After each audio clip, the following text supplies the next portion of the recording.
Bonjour à tous, on a 10 minutes pour vous parler de ce qui se passe sur le continent. Une conférence internationale sous l'égide de l'ONU se tient ce mardi 29 mai à l'Elysée pour ouvrir la voie à des élections avant la fin de l'année en Libye. La France a voulu cette conférence comme une nouvelle étape dans le processus de dialogue pour sortir de la crise libyenne après avoir réussi à réunir en juillet dernier le Premier ministre Fayez al-Sarraj et Khalifa Haftar. En plus de ces deux protagonistes, deux autres acteurs majeurs libyens sont présents à Paris. Aguila Saleh, le chef du Parlement, et Khaled al-Massiri, le président du Haut Conseil d'État. Tous doivent signer un accord qui porte sur les élections. Le chef de l'État angolais, João Lorenzo, lui, a entamé hier une visite de 3 jours, toujours en France, la première depuis son élection à la tête de l'Angola en septembre 2017. Une visite à visée économique et diplomatique pour son pays qui veut diversifier ses partenaires afin de renouer avec la croissance. Au premier jour de cette rencontre, la crise politique en République démocratique du Congo a réussi à cristalliser les débats entre le président angolais et son hôte français Emmanuel Macron. Et il fallait s'y attendre. Les autorités congolaises accusent la France, le Rwanda et l'Angola de fomenter un complot contre la souveraineté de la RDC. En Égypte, des figures politiques et intellectuelles en Algérie, ont adressé une lettre à Abdelaziz Bouteflika l'appelant à renoncer au 5e mandat et à ne pas se représenter à l'élection présidentielle prévue en 2019. Diakite Ibrahim. L'appel a été notamment signé par Ahmed Ben Bitour, ancien chef du gouvernement, actuellement dans l'opposition, Soufiane Djilali, président du jeune parti d'opposition, et Amira Baraoui, militante à l'origine du mouvement Barakat, qui s'est imposée sur la scène politique en 2014 en incarnant l'opposition à un 4e mandat du président Bouteflika. Les résultats de la politique qui a été menée sous votre parrainage sont, à tout le moins, loin de répondre aux attentes légitimes des Algériens. Votre long règne sur le pays a fini par créer un régime politique qui ne peut répondre aux normes modernes de l'état de droit, affirme-t-il en s'adressant au président Bouteflika, malade et âgé de 81 ans.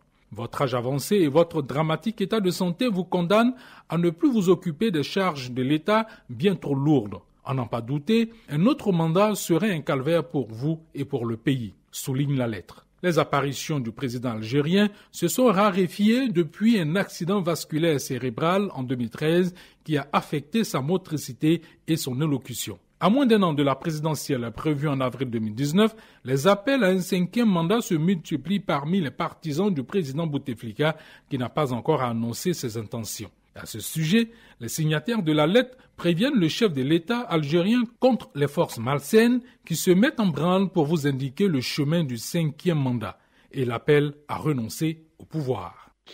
Au Mali, c'est officiel, le président malien Ibrahim Boubacar Keïta sera candidat pour un second mandat lors de l'élection du 29 juillet prochain. Il affrontera au moins une quinzaine d'adversaires, c'est ce qu'a annoncé hier lundi la présidence malienne. Depuis plus de 2 mois, des coalitions de dizaines d'associations et de partis de la majorité ont proclamé leur soutien à la candidature de IBK, mais lui-même ne l'avait pas encore officiellement annoncé. Le président âgé de 73 ans fait de la sécurité du Nord Mali sa priorité. Les Comores intégreront la communauté de développement d'Afrique australe, SADC, en août prochain, a annoncé hier lundi le chef de la diplomatie en expliquant que son gouvernement voulait s'ouvrir aux pays anglophones de la région.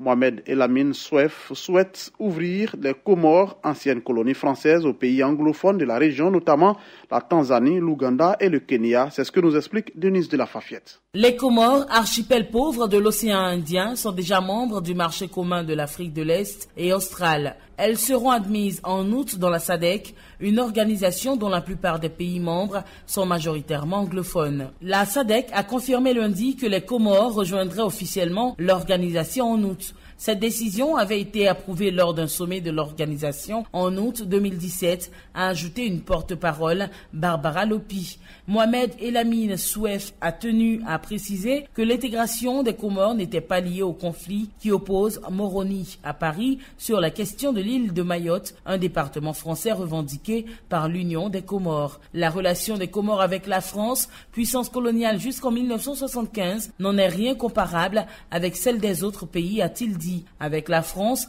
nous partageons beaucoup de choses en commun. Avec la France, nous n'avons qu'une seule divergence, la question de Mayotte, a assuré le ministre. Les relations entre Paris et Moroni se tendent régulièrement à cause de la crise migratoire à Mayotte. Depuis mars dernier, Moroni refuse de réadmettre ses ressortissants en situation irrégulière expulsés de Mayotte, située à quelques dizaines de kilomètres de son territoire. En rétorsion, Paris a gelé la délivrance de visas pour tous les ressortissants comoriens désirant se rendre en France. Au Burundi, le ministre burundais de l'Agriculture a ordonné la mise en quarantaine de 10 ânes introduits dans une commune du centre du pays grâce à un financement de l'ambassade de France, et cela après une polémique menée par des personnalités proches du pouvoir. Abou Sila, explication.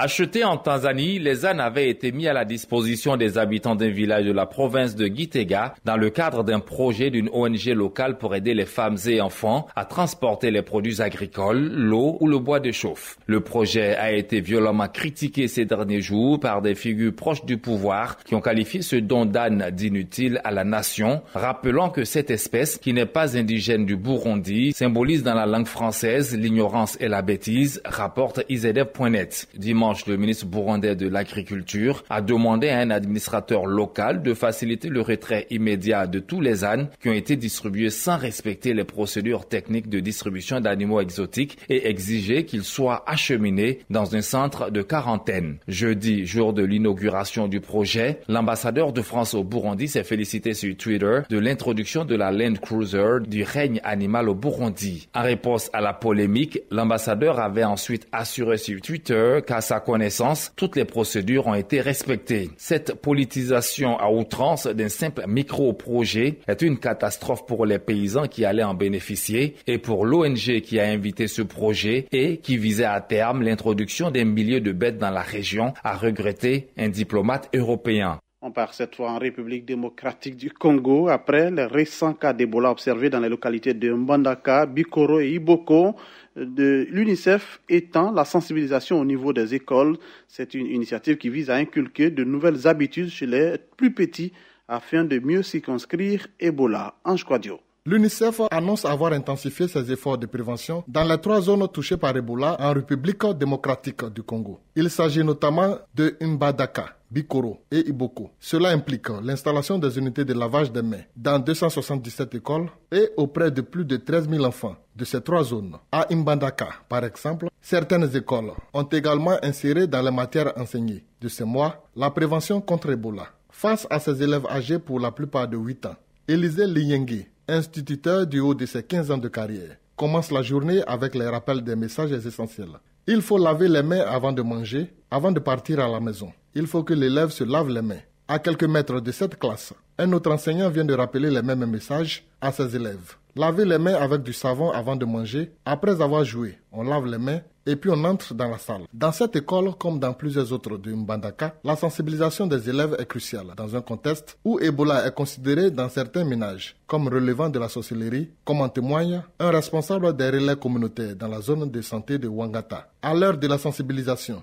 il y a ceux qui disent qu'il n'y a pas eu Ebola. Ce serait une simple sorcellerie, indique-t-il. Au cours de ces séances de sensibilisation adressées aux élèves, il leur est demandé également de partager les messages essentiels de lutte contre Ebola avec leurs parents. Des parents qui ne maîtrisent pas pour la grande majorité les consignes sanitaires. On termine avec cette information en province du Kenya. Vague d'arrestations dans une vaste affaire de corruption. Depuis plusieurs jours, le scandale du service national de la jeunesse, une agence publique qui offre notamment aux jeunes une formation militaire, fait les gros titres au Kenya. La justice soupçonne des détournements à hauteur de 90 millions de dollars, soit un peu plus de 45 milliards de francs CFA. Hier lundi, une vingtaine de suspects ont donc été arrêtés, dont le directeur général du service national de la jeunesse et la première secrétaire du ministère de la jeunesse. Point final de ce bulletin Afrique. Excellente journée à vous tous, mais n'oubliez pas, l'info revient à 9h.